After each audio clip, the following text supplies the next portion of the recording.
La centralità della famiglia è affermata nella concretezza dei fatti anche con occasioni semplici di incontro come le giornate dedicate. Per rinvigorire questo appuntamento l'intera regione ecclesiastica ligure ha fissato 2 date, quella del 9 marzo e quella del 15 giugno, per 2 momenti che si celebreranno contemporaneamente in tutte e 7 le diocesi liguri.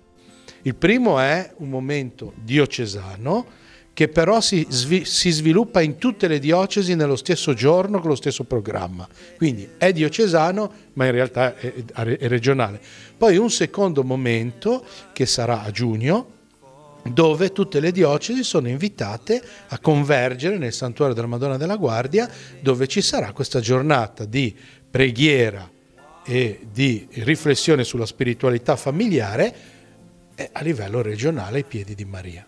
Nella concezione cristiana la famiglia è un sacramento dove si manifesta in modo particolare la spiritualità di Dio. Spiritualità non vuol dire che ci mettiamo qui, facciamo delle regolette per cui adesso c'è la famiglia che fa... No, è qualcosa di più profondo in realtà, cioè c'è uno spirito da accogliere con cui vivere il sacramento del matrimonio. E la spiritualità dunque non è nient'altro che accogliere questo dono consapevolmente. E la preghiera che cos'è? Spiritualità e preghiera, perché la preghiera ci aiuta, ci dà la possibilità di poter accogliere questo dono, riconoscerlo come un dono.